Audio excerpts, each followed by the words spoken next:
A number of cases, but only 4 here in Kentucky. But there's a lot of people who are scared. Should people be afraid of this? Well, I think it's a matter of should someone be afraid of this illness? Well, I think you have to have a healthy respect for the illness. And I think part of this is also understanding and having some confidence in what type of systems we have in place in our city, in our healthcare system to have early recognition and then make sure then that we have top-notch medical care so that we can provide then the intervention that is needed. So I think the long and short answer is not to be fearful, but to think about what power do I have? What can I do individually? And then have a healthy respect for what is certainly a global pandemic now. Right, and let's talk about some of the symptoms, because people hear this word coronavirus. It's this big scary thing, but what does it actually mean, and what can people show if they do have it? Well, you know, interestingly, as we have looked at patients with community-acquired pneumonia they got outside of a hospital setting, we've identified coronavirus as one of the causes. Now, it's not what I'm thinking is the bad coronavirus, so the evil coronavirus that we're dealing with now, but other types of coronavirus have been part of our community and really across the United States and have been a cause of illness. So now we're seeing something new, a different virus that has very different outcomes with patients, but many of the same signs and symptoms. So let's start at the beginning. When you have then a viral illness, you pretty much have the typical symptoms, signs and symptoms of any individual that has a viral illness. That usually involves fever. I just don't feel well. I may have body aches. I may have them. I may have chills. But what is particularly troublesome about this coronavirus is the pulmonary or the lung signs and symptoms. So people that have difficulty breathing, that's a big red flag for us. So someone that doesn't have an underlying reason for a difficulty breathing, maybe somebody that has asthma or maybe somebody that smokes, that already has some lung issues. So this is somebody that doesn't have that now has fever and cough and difficulty breathing. Those are the ones that we are particularly concerned about. And looking at the people that it is affecting, so it can obviously affect anyone, but it seems like certain groups are being affected more, people who are older, maybe, I know nursing homes have been a huge concern. Who is it most dangerous for at present?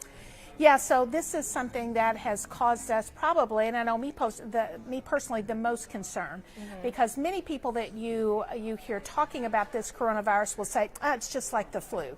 Well, it's really not just like the flu. It certainly does have some similarities.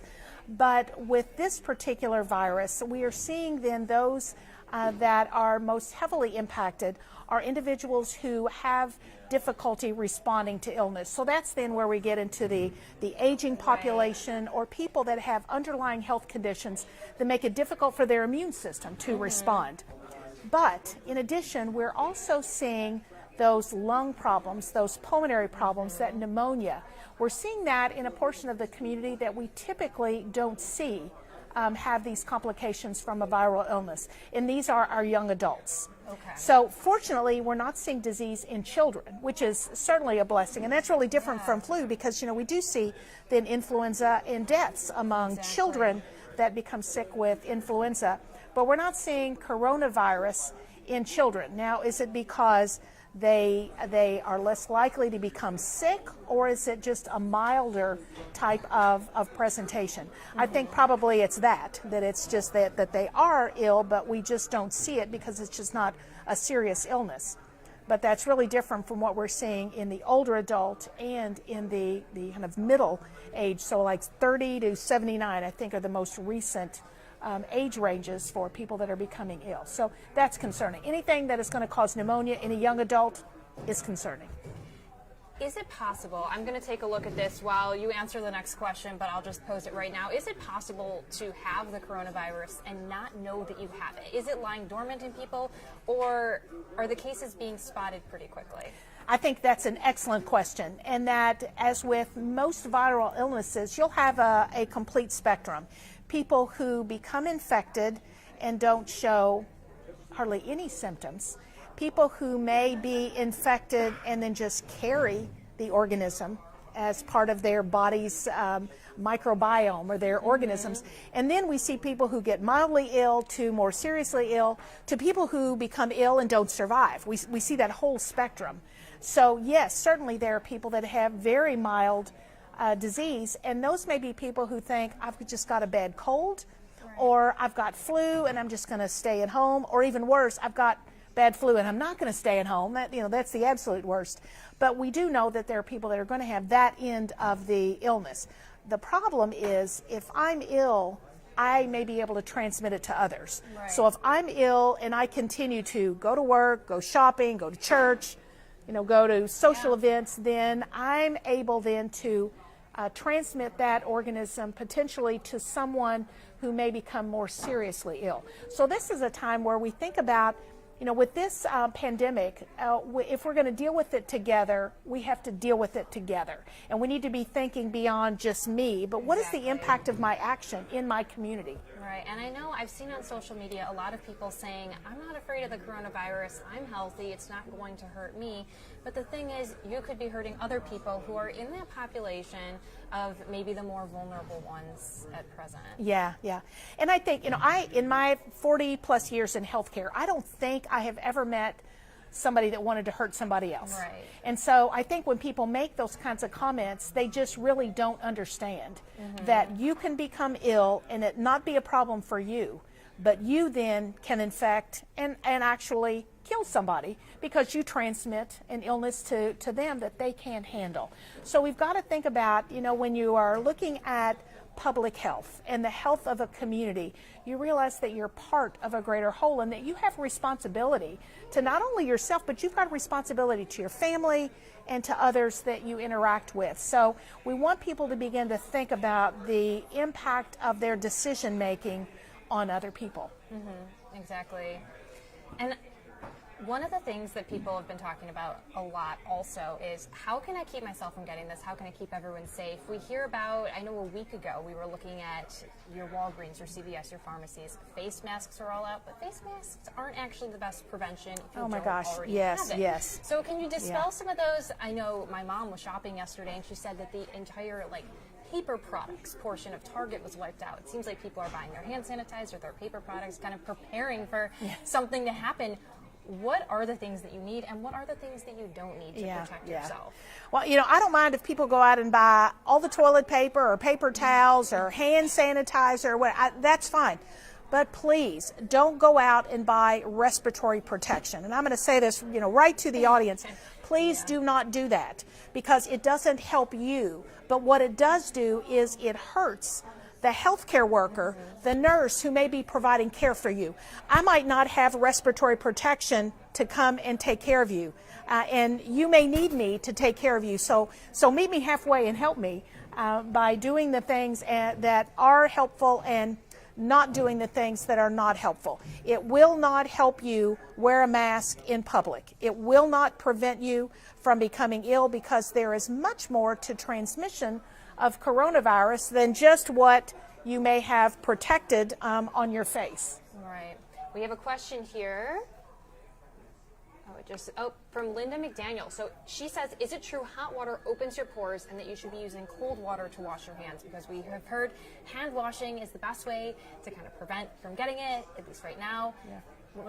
Hot water versus cold water? When you wash your hands, the whole idea is first and I use warm water, so I'm going to be a middle of the road person, because what I want to do is have a water temperature that's going to help make the suds. That hand washing works by, I get suds and I cover all the surfaces of my hands, and that suspends the organisms off the skin of my hands so I can wash them down the drain.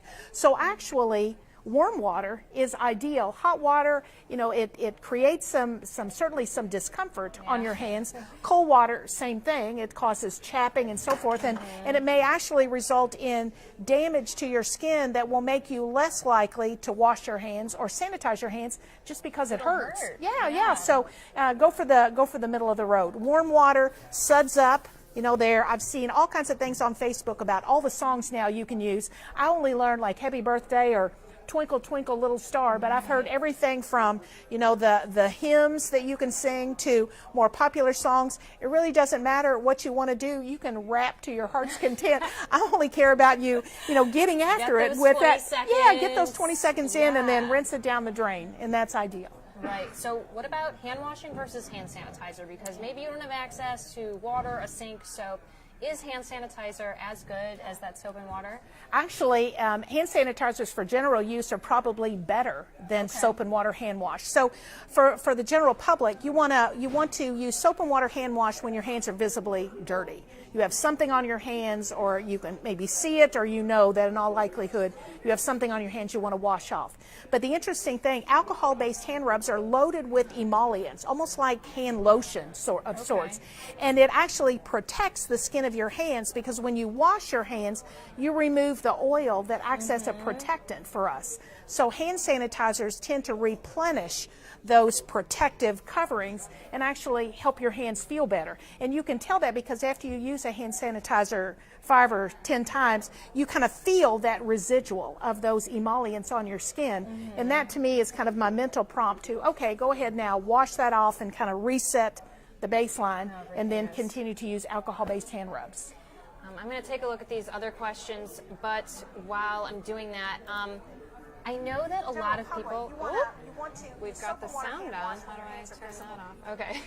There we go. So a lot of people are getting this through travel and being in contact with people who are travel. But I know that there has been, at least last week, there was the first community case in California, which is someone who seemingly hadn't interacted with any people who had been out of the country. So is catching it from someone else who's been somewhere else kind of the way people are mostly getting it, or have there been other cases of that community spread? Yeah, I think that we don't have enough of the identified cases to really have a firm handle on this. But we know that international travel is no longer the only way that we are getting this. That we are seeing patients now that have been identified, have been tested, and have been identified as positively infected who don't have those risk factors. So this changes the dynamics of how we perform surveillance and what we look for. This is why, even though asking people about international travel is still very important, it's not the only question that we ask them. And how many people, so say there's one person who's infected, on average, is there a number of people, if they're not quarantined, that they would affect? There's some initial modeling that has said that if I have coronavirus, if I have COVID-19, and without some type of precaution or prevention, so I'm not isolated. And remember, the terms are, you are quarantined if you have been exposed but are not ill. You are isolated when you're ill. So I'll tell people, remember, ill, isolation. Okay. So if I have been diagnosed with COVID-19 and I am not isolated, I know that the data are showing us now that I probably transmit it to between 2 or 3 people. This is really different from measles, which if I'm infected, I'm likely to transmit up to 14 people. Wow. So you see the difference in some of these viruses, and that's why somebody with measles, we're like, oh my gosh, put them in respiratory isolation, negative airflow, respirator, everybody is, full respiratory. Absolutely. And that's also vaccine preventable. So that's why we push to get those measles vaccines, because of those differences in transmission. So right now, COVID-19, 1 up to 2 to 3 for transmission. We have a question here from John Uri, I believe is how you pronounce it. He said he's going to an event that will have a large crowd in Lexington. Should he stay away? I know a lot of people are asking these questions. South by Southwest in Austin recently canceled over concerns. We have some big events coming up with the Derby, Thunder over Louisville. I was at a press conference with the mayor earlier today. He said those events are still on, but will be monitored up until that time. Yes, so absolutely. Events happening now. What do you think? Well, I think there are a number of things to think about. First of all, I've got to think about how risk averse are you. If you want to say, I want 0 chance, then I would say we're going to put you in a bubble and put you in your closet and you stay at home. Otherwise, I want you to think about, what is the evidence of cases and transmission in the community? What is my individual risk? Do I have particular health issues that make me less inclined to think I'll go out into general public?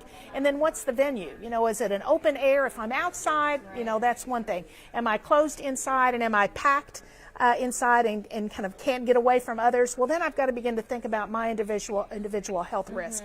And then overall, we're asking people now, oh my gosh, are you going to stay away from March Madness? It's like, you know, this has got to be a bigger issue than that right now to keep many of us away from watching our teams. So I think you just have to bring a sense of reality to what we are seeing, but then make a personal decision for you. Yeah, exactly. It's kind of risk averse or determining what you think is best for yourself. Yeah, absolutely. Raven Gregory here, she says, what is the difference in signs between the coronavirus and the flu? And I think that is a really interesting question, because you could have the flu, go in, do I have the coronavirus? Should I be self-quarantined? And you just have the flu, which, you know, is no walk in the park, but it's not this coronavirus, this buzzword that everyone's talking about that's scaring them. So what does that look like? Yeah, well, this is exactly why when people are presenting now to not only their primary care provider, but if you go to urgent care, if you go to an emergency room with respiratory signs and symptoms, one of the first things we're going to do is test you for influenza. You know, can we say, great, influenza, you know, we can then begin antivirals or, you know, take a whole different pathway for treatment. But flu has very classic symptoms for many of us. Now, not all of us. You know, some of us can be infected with flu and not feel all that bad. And that's why I hear all the time, I never get flu. I don't want to be vaccinated. And I'm like, no. Yeah, you trust me. It's a disease of humans, so you have had it. And if you have not been vaccinated and you have had it, you have passed it on to others. So please don't be that guy or that girl. But flu oftentimes is this, I feel bad. I felt fine at 10 o'clock. Now it's 10:15 and all of a sudden I feel awful. My back hurts. I've got body aches. This is kind of the classic flu symptom. We don't see that with this coronavirus. It's, I don't feel well. I keep getting a little bit more problem with my breathing, and it's much more of a respiratory illness. Now, flu we know can infect all of your body systems. Coronavirus just seems to have a propensity for attacking the lungs. Okay, yeah, different illnesses, different symptoms a little bit too. But still a virus. But still a virus. We have Ressian Spearman here. Interesting thought that I kind of never thought about. She says, if the mask won't help you from catching the virus, why do healthcare providers need the masks? So a mask represents a barrier. So if you are the patient and I'm the healthcare worker and you are sick, you are coughing, and I have a mask on, that prevents you from coughing and those particles flying directly in my mouth or on my nose. And that's where I may move that then and enable then the attachment of those viruses to my cells. But this is also why we want healthcare workers to wear eye protection, because we know when you cough in my face, if it goes in my eyes, that may also infect me. So it's a barrier, and it's part of what we call standard precautions. And that is that no healthcare worker should ever come in contact with the blood or body fluids of anybody. So we tell people, just to keep it simple, if it's wet and not yours, don't touch it or don't let it get on you, just as a reminder for the barrier precautions. So I think what this person is saying is that they have heard that a mask, as opposed to a respirator, may provide them with less protection, because right now our guidance says wear an N95 respirator or higher. And so we know that there are different levels of protection provided by those two pieces of respiratory protection. But we look at how big is the viral particle, how is it transmitted, and then we always err on the side of higher level respiratory protection for a new or a novel infection. So our automatic response is go for the respirator. As we begin to learn more and see more cases, which we will, and we will continue to learn more, then I feel fairly confident that we will begin to back away from respirators and then just continue with the traditional barrier for a droplet transmitted organism. So just to kind of clear that up, so it technically would be helpful for just someone walking down the street who is afraid of the coronavirus, or it would not be, or we're just trying to save the supply for health care? It's a little bit of both. Because if I wear a mask and I'm walking down the street and I come in contact with one person that coughs in my face, how likely is it that that person was sick with coronavirus to transmit? As opposed to the nurse that is in the emergency department that is seeing ill patients, but they're also going to be there if your child is in a car wreck.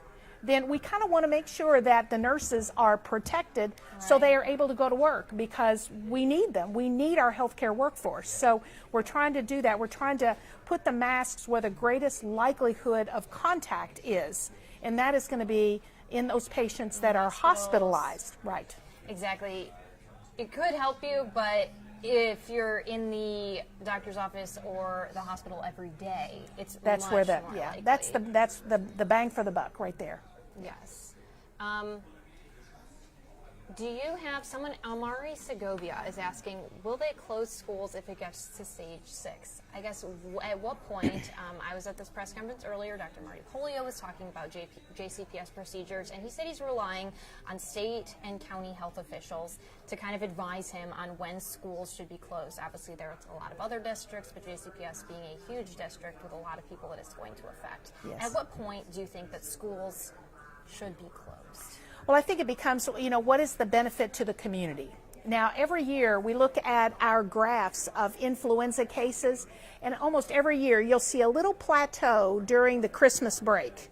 That the number of new cases go down. So we know that keeping children home is an element of social distancing. We're distancing then ill people from well people, and we're removing then the opportunity for that congregate settings. The problem is that what is the alternative? So when we have talked about it, and when some communities have closed schools, children may not go to school, but they are going to congregate babysitters, or they are going to a combination daycare, after school care, or child care. So we're substituting one congregate setting for the other. I think it's also important to recognize the value that is provided by schools for children. We have some children that's their meal for the day. Exactly. So when we send kids home, then some kids are going to go home and may not have food to eat. So we've got to try to balance that and think about, how do we take care of the children in our society, and so what is the benefit of closing schools versus the risk? Right, exactly. And I know it affects so many students in each district. It affects the parents, always affects the parents as well. So what does that mean for them if they have to stay home and take care of their kids? Absolutely, absolutely so. I know that a lot of people are kind of saying, everyone is just kind of blowing this out of proportion. That's what we're trying to say. Facts, not fear. We're trying to tell people what they need to know so that they don't have to be afraid.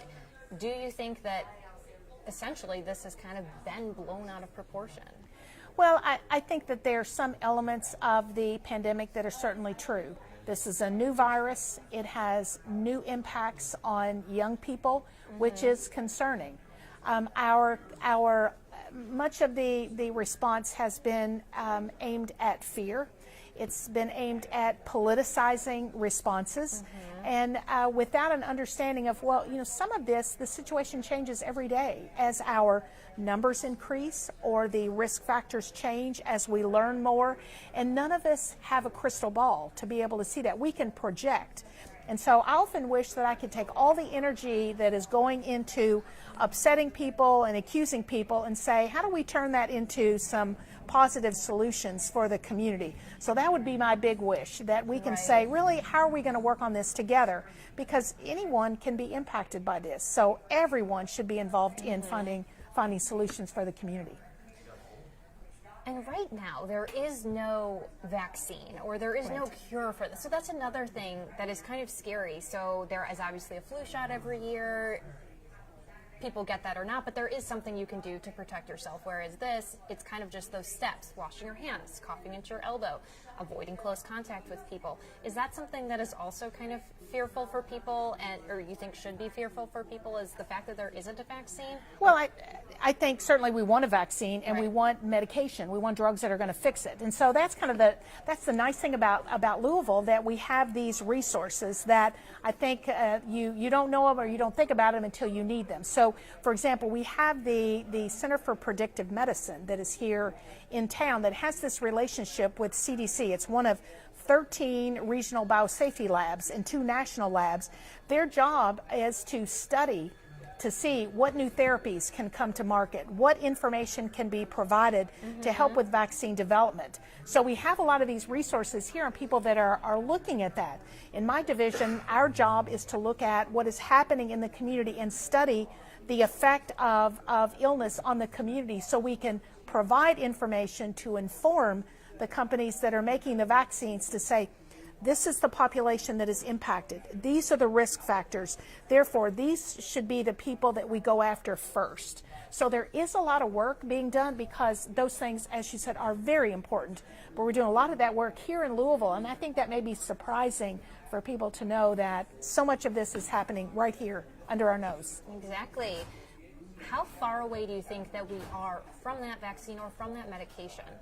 Well, I know that there is a lot of study right now of some medications that we already have, either that we use for other purposes that may be effective, or some that are deep into clinical trials that may be available. So antiviral agents, something that will kill the virus, that we do have a lot of positive data about. So we may see an antiviral before we see a vaccine. I would think even under the best of circumstances, to get a vaccine through all of the steps that are required to bring it to market so that it can be tested or even brought to the state of clinical trials where it can be tested, we're months away. So I don't think that we will see a vaccine by this fall when we have our annual flu vaccine. Maybe we'll get lucky and all the planets will be in alignment, all the holes in the cheese line up, and that we'll be lucky. But I think that that's not likely. It's certainly possible. But I think we're looking at a year before we see a vaccine, at least.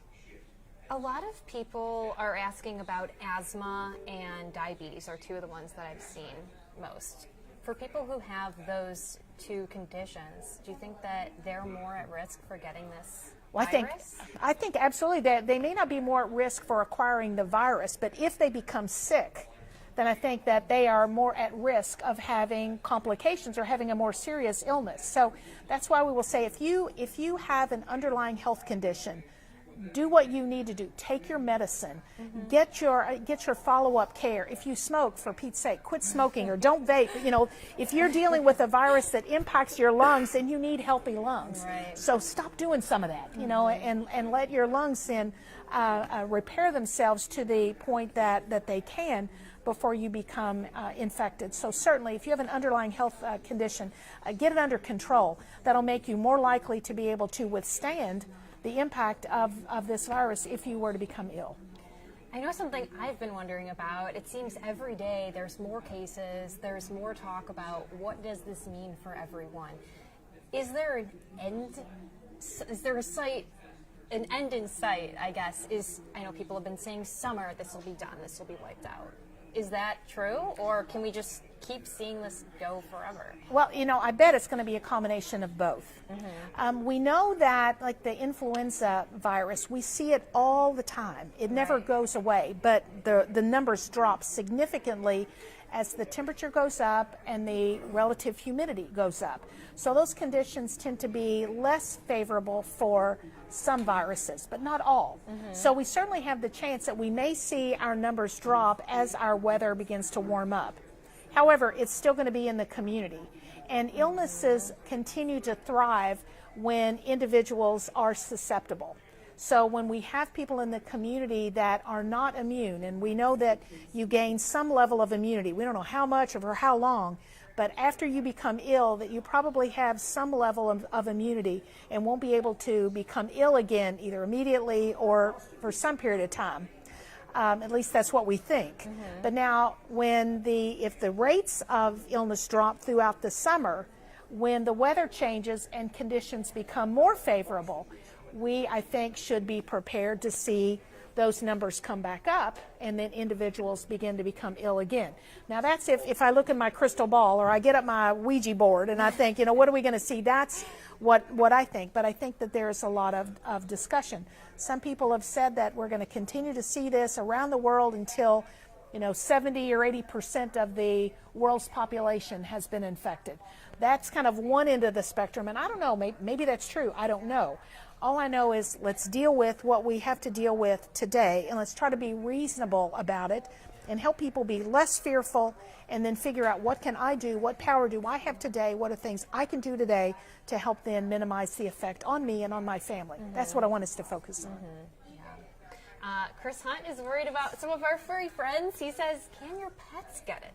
Interesting. You know, well, he probably read the information that was available in the news about, I think it was a Pomeranian in Taiwan. I could be wrong about the country, but I remember the Pomeranian, that apparently when the individual, the owner was sick, and they cultured the dog and they found coronavirus in that culture. Now, I think more information was they didn't really find it like in the nose of the puppy, but it was on the nose of the puppy.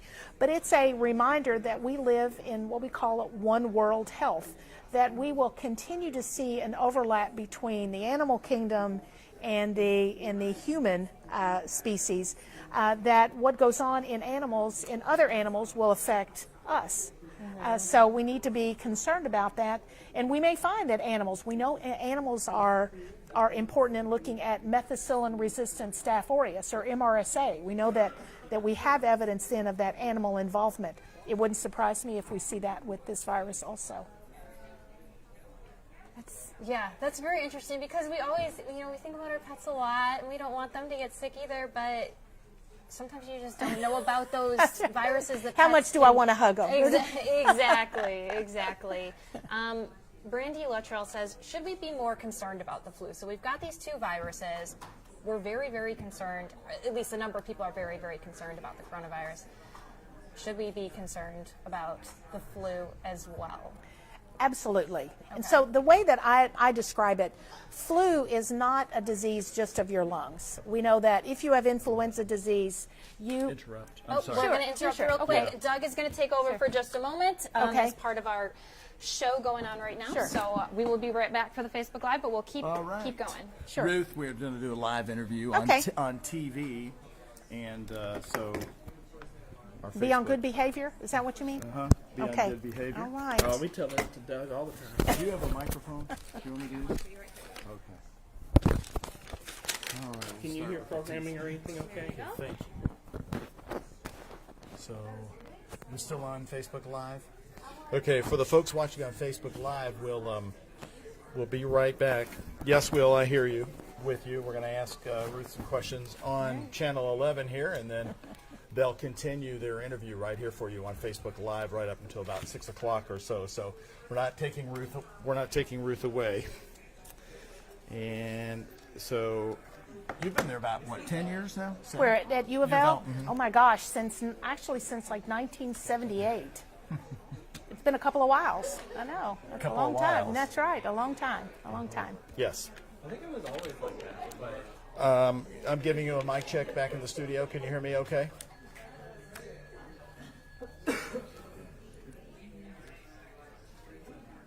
Okay, here we go, about 30 seconds. I can hear you fine. Again, we're getting ready to go live on WHAS TV 11 for Ruth's live interview if you're watching us on Facebook Live. How long are you going to stay here? Till 6 o'clock, is it? I think so. Okay, great. You want to record a podcast with me at 6:30? Sure. I got a telephone call at 7, so I'm good till 7 o'clock. Okay.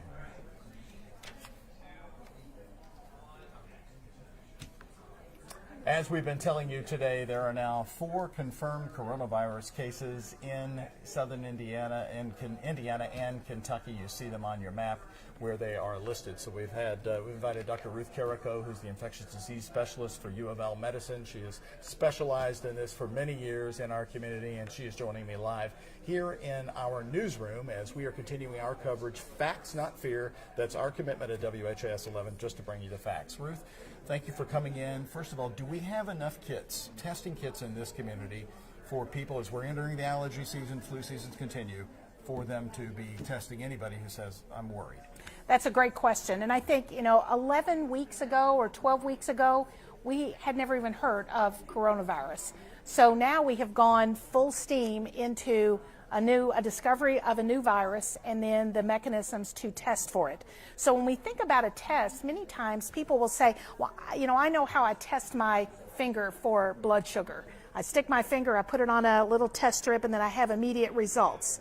that works really well for blood sugar testing. It is not a good way for this test. It is a very complicated test that is taking time not only to develop all of the components, but to mass produce all of the components that are necessary. So at this point, we are just getting started into the ability to test on any kind of a scale other than 1 or 2 cases at a time. Do we have enough tests in this community at the moment? So if you ask me, Test do we kits. have enough test kits to test 750,000 people that are in Louisville? I'll say no. Absolutely no. And I don't know that we will reach that point for quite some time. So our goal is to make sure that we are using the test kits that we have in order to give us the best bit of information so we can care for our patients, our healthcare workers, and our community. Dr. Stephen Stack today said from Frankfurt that 80% of the cases that happen of coronavirus are mild cases. Some people even go through it not even knowing it. Is that what you're seeing so far with your expertise in infectious diseases? I think based upon the data we have, that's what we are seeing. Again, you know, the big question is, what is the denominator? What is the total number of people that have actually been impacted? And then the numerator are those people that, you know, that become seriously ill. You have to know both to be able to make that type of statement and prediction. And I think we go by what has been reported in China. We go by what has been reported in other countries as they are recognizing. But the only way to recognize is to have a test to know, yes, it definitively is or it definitively isn't. So I expect that to change. You're an infectious disease specialist. How do you stay free of diseases on your regular day in and day out life? And we talk about hand washing. Why is the 20 seconds so important, real quick, as we wrap up? So are you asking me, like, what's it like to be a germaphobe? Yes. That's probably it. So, well, I think there are a few basic aspects of self-care and general care that are always important. Number one is keep your hands clean. And I mean, really, you know, pay attention. Wash your hands with soap and water when they're visibly soiled or when they are dirty or you think they are. All other times use alcohol-based hand rubs. So you can always tell a germaphobe, do they have hand sanitizer in their pocket or in their purse? That's me. And it works for Dr. Ruth Carrico. Thank you very much, Ruth, for coming in. I appreciate it.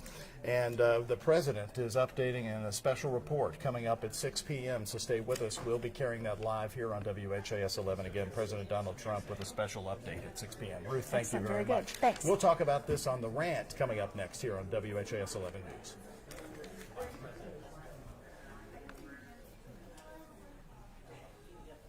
Okay, I'm going to let Facebook Live do it. And I don't know if I can get you to your appointment at 7 on time. So, if we do that, yeah. I'll try to arrange that. Okay. Some other time. All righty. Very good. Thanks.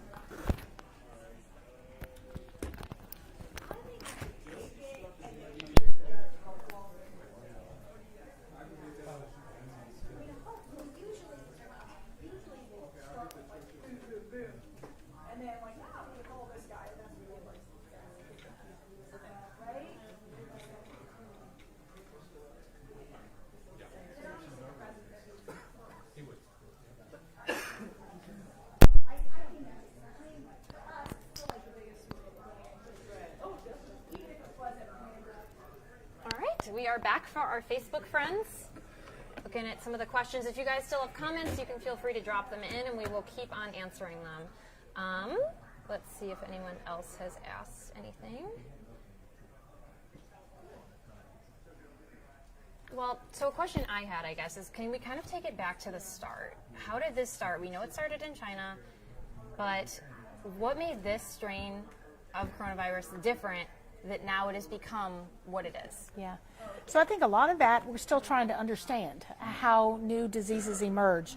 But what we think is that we had a mixture. So we had what's called a wet market, where you have animals that are stacked in multiple cages and they are on top of each other, and so there's a mixture of body fluids. Mm-hmm. If an animal is butchered, then parts may go back into the box and then contaminate the other animals. So then you've got a mixture of microorganisms from different species, and when they get together they do all manner of changing, and then we see then the emergence of a new organism. Okay. So we think that that's what happened. Mm-hmm. And that it started in one of these types of markets. That's why there was so much discussion about the fish market in Wuhan.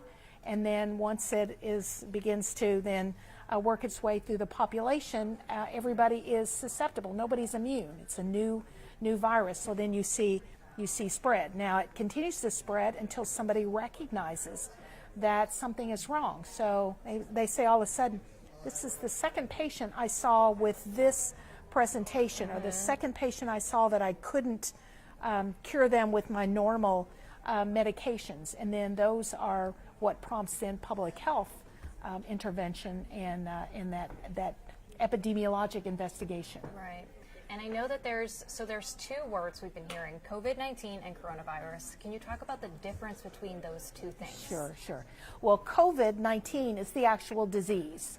So I think of COVID, it has the D in it. You can remember COVID is disease. Okay. So that is the actual illness. The organism is the SARS coronavirus, or SARS-CoV-2. It's the second coronavirus, and it is closely related to SARS. Just a little bit of a difference in that, but it is a very similar coronavirus. So that's the name of the germ, the virus itself, and then COVID-19 is the disease. Okay, yeah, and that's a good explainer, because I know, sometimes we use coronavirus, sometimes we use COVID-19, and we're not really sure, which one that we should be. Yeah, it can be confusing, especially if you're trying to convey the message. Am I talking about transmission of the organism, or am I talking about transmission of the disease? So it can be confusing. Right, and you can kind of talk about it a little bit differently.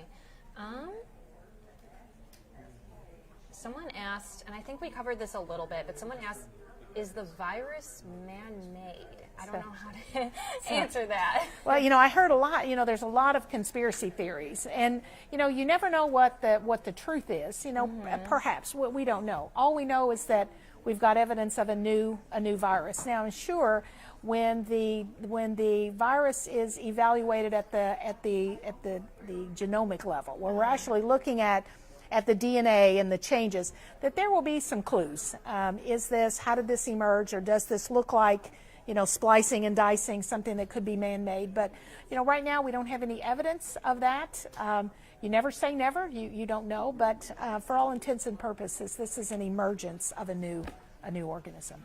And a lot of people have travel planned coming up to different countries or throughout the U.S. What countries should people be wary of traveling to? Where is this most prevalent throughout the world? This is a great example, because we deal with this every day. Part of my clinical responsibilities is the University of Louisville Vaccine and International Travel Clinic.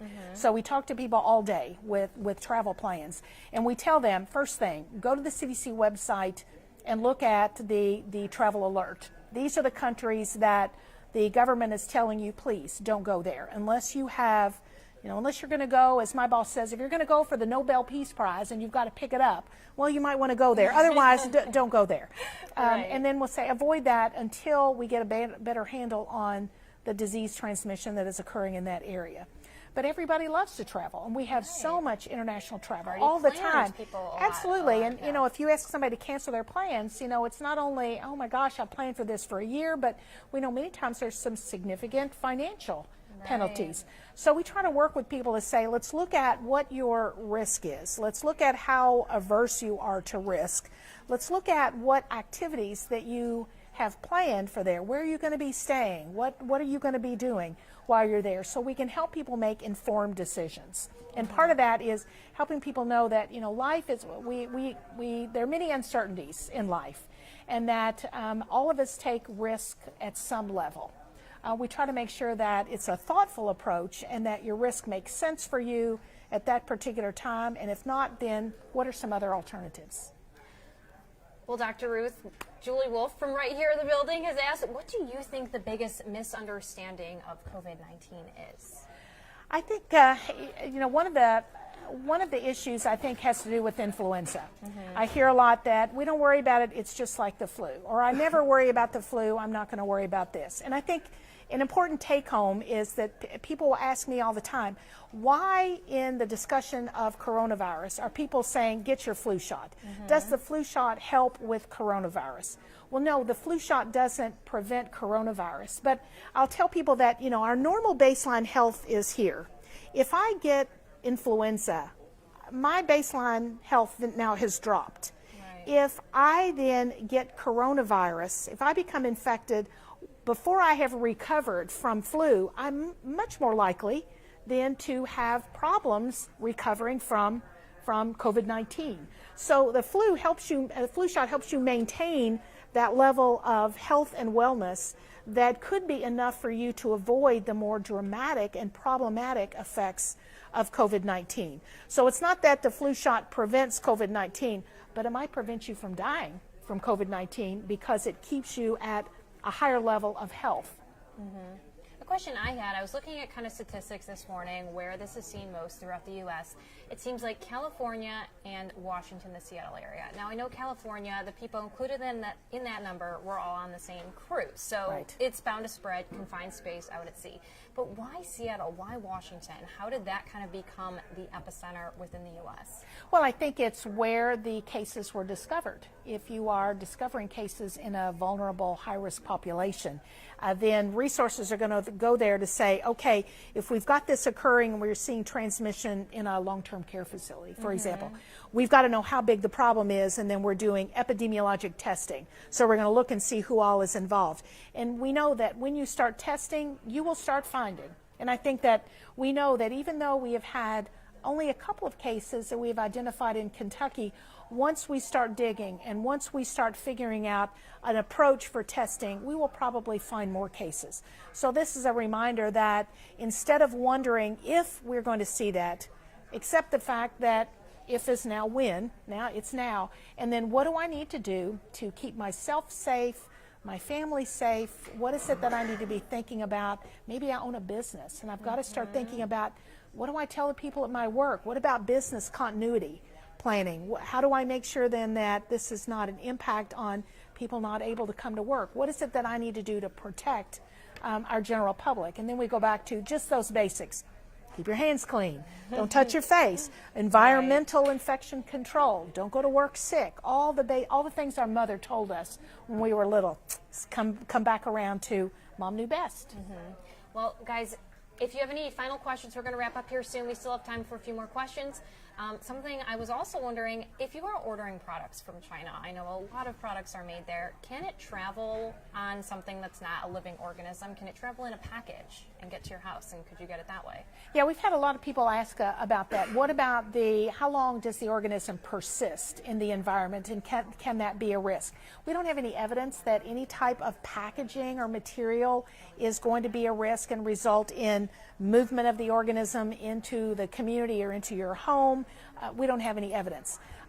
Again, anything is possible, but it is highly unlikely. Again, the conditions are not always favorable for an organism to be able to thrive on a package. And remember, organisms are living things. You know, viruses, they need nutrition. So you put me on a dry package, and I'm probably not going to do well for very long. So I need something to eat, some nutrition to sustain me. So that probably is not a big player in transmission, but it's just a reminder that even when you get items, you know, we tell people take items out of packing cases, because it may not be the viruses or the organisms, but it might be a pest. It might be, you know, a pest of the multi-legged kind that is actually in that box. So, you know, think about just good general hygiene for packages. Right, and that's always just something to remember. Good hygiene, good sanitation, always. That's right.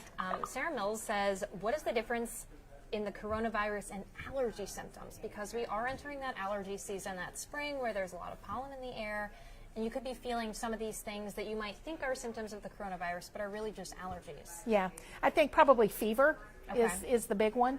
That we know that when you are infected, your body responds by beginning to try to produce antibodies, and that whole process of trying to figure out what is that foreign thing and responding to protect you, that takes a lot of energy, and energy is heat. And so you may then have fever, or just your body's response to illness then produces just this inflammatory response that results in fever. So the biggest difference, I think, between an illness, a viral illness, and a seasonal allergy is going to be fever as an indicator. Yeah, and that's a good thing to know, because, yeah, it is coming up.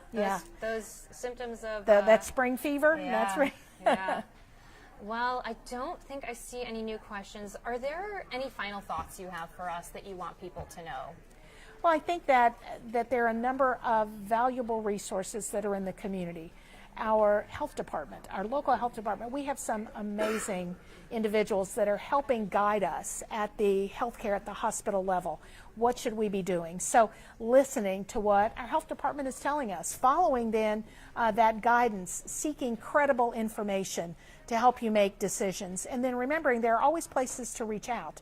If you have questions, then reach out and find the answer, find an answer that's going to help you rather than an answer that's going to scare you. So I'm so appreciative of the approach tonight to bring information so that people have facts and not fear, to address something that may be with us for a while and may impact many, if not all of us. Yeah. Well, thank you so much, Nurse Practitioner Ruth Carrico with UofL Health. And yeah, thank you so much for answering all of our questions. We have a lot of great information and keeping people informed rather than fearful. So thank you so much for being with us tonight. And thank you everyone for watching. Hopefully you got some useful answers for any questions that you may have had.